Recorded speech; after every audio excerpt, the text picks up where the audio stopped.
Hi there, welcome back to the channel. If you watched my last video in which I designed and built the prototype of our AC-DC Voltage Multiplier, which I want to use for amplifying the signal and thus being able to use the Simpson moving coil meter on my tube radio restorations, you'll probably remember that I mentioned I wanted to build an enclosure. And in fact, there was more than just an enclosure. I had to put everything together in a functional format. So in this video, I'm going to show you the enclosure that I designed on Fusion 360 and 3D printed. I'll be making these 3D print files available in a linked folder down below if you want to do it yourself. And I want to get this thing to the point where it's self-standing and becomes a very useful member of the workbench. I was quite frankly disgusted with the quality of soldering that I'd exhibited in the last prototype build, so I redid it. I used another board. I used some of the components from the first prototype, and some of them are new. I got a much better soldering result, and the way I did that is I used a little solder paste on each of those points and put the component in, and then with a hot air gun with a very fine tip and very low airspeed, I just point it on there and it all melts into place like you see in the movies, or at least on YouTube. But here we have it. We've got this built. I've tested it. It's working pretty well. And these are now on the right side. And let me show you how I came up with the heights to solder these LEDs in. I've got the enclosure over here. And as usual, this was designed on Fusion 360. And what we've got here is the switch coming through. So you can select the multiplication factor.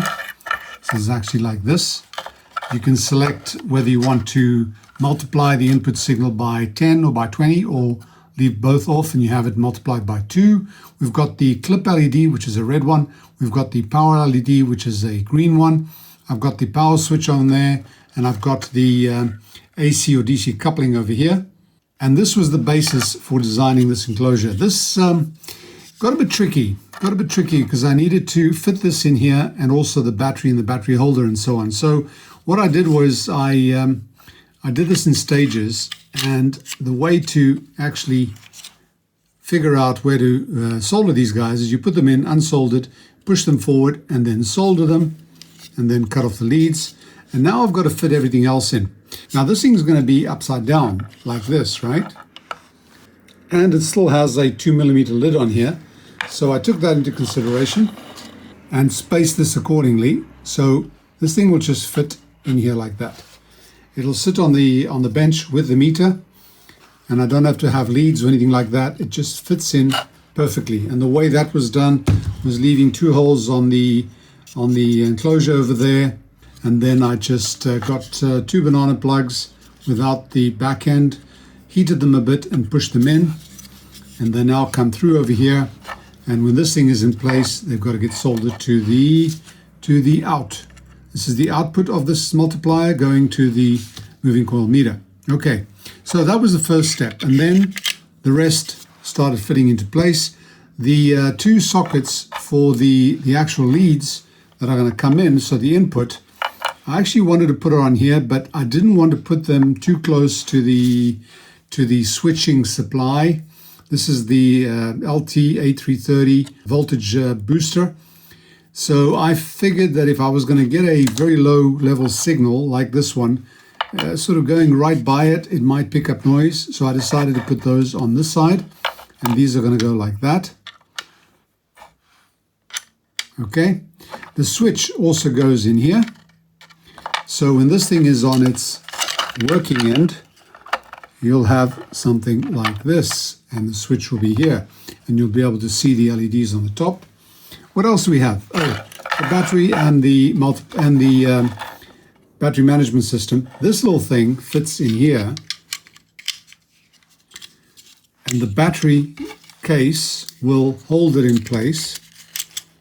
This is a normal 18650 battery holder, a cheapy version. Just fits in like that. It holds that in place, and you can then charge it from the outside with a USB-C charger. So that is done. And then of course I've got to wire all these together. Let me explain to you how I wire them together. This device here receives power from the battery, okay, and it's connected there, B plus and B minus. Then it does the control of the battery voltage. So it not only controls the charging, and it charges to 4.2 volts and then cuts off the charging, but it will also cut off the whole switch to the load, which goes on here, which of course then connects to there. It switches that off when the voltage of the battery comes below, I think it's 2.7 volts or something like that, so we don't damage the battery. So now I've got an easy way to control the battery voltage or recharge the battery without having to remove it from the enclosure. I'm hoping that once this is done, I won't have to take it off at all.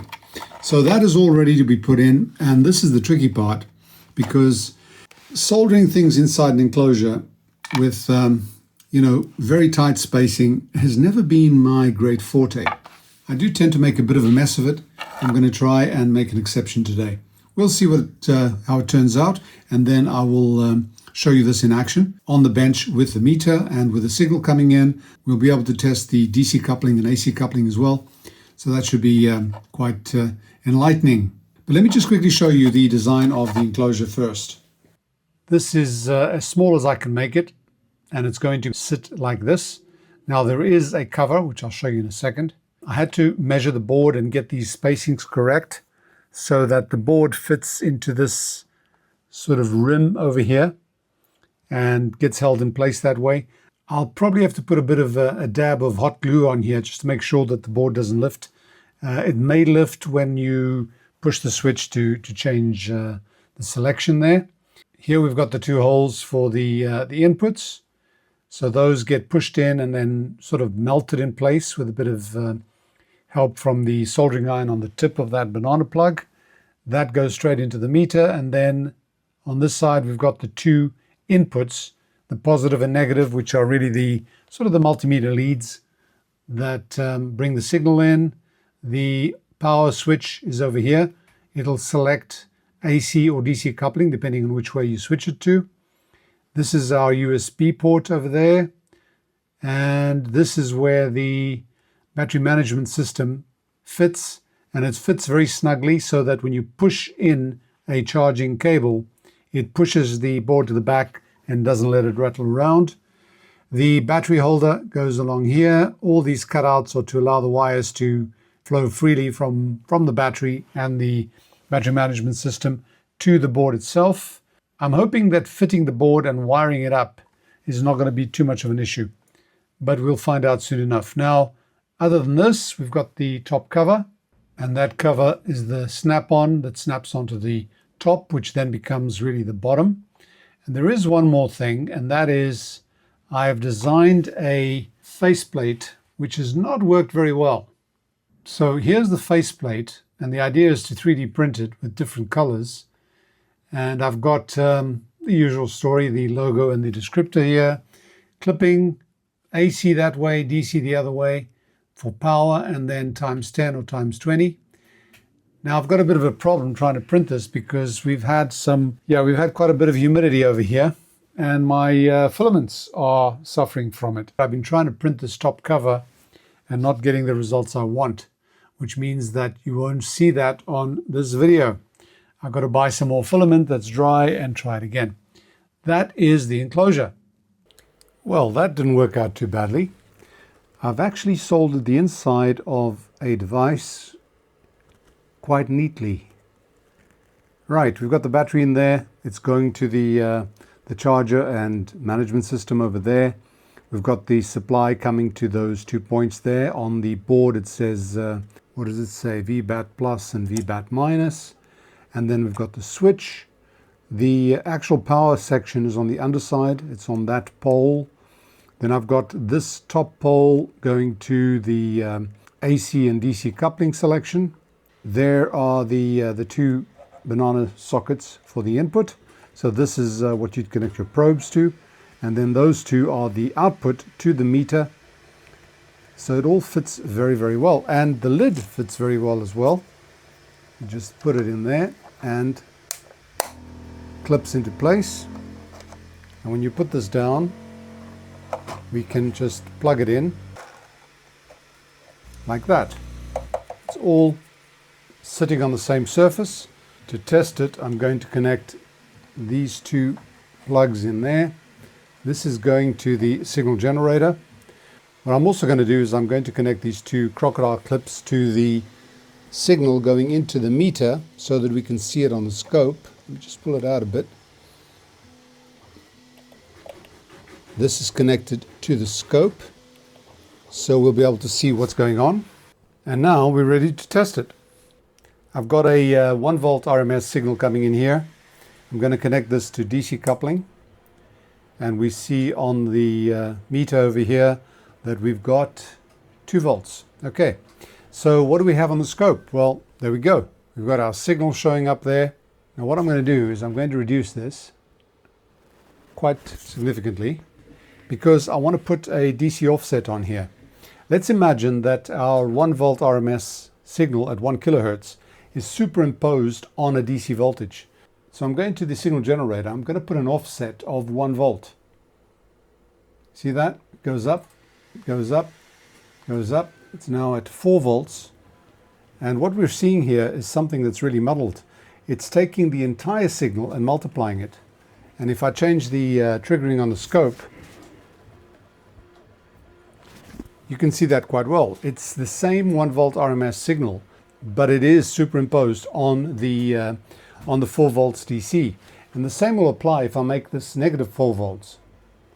We go down 3, that's minus 4 volts offset. Change the triggering. And now we've got our 1 volt RMS signal superimposed on minus 4 volts. So what you can see here is that this is no reflection of what the signal is, and you can very, very quickly get it to clip.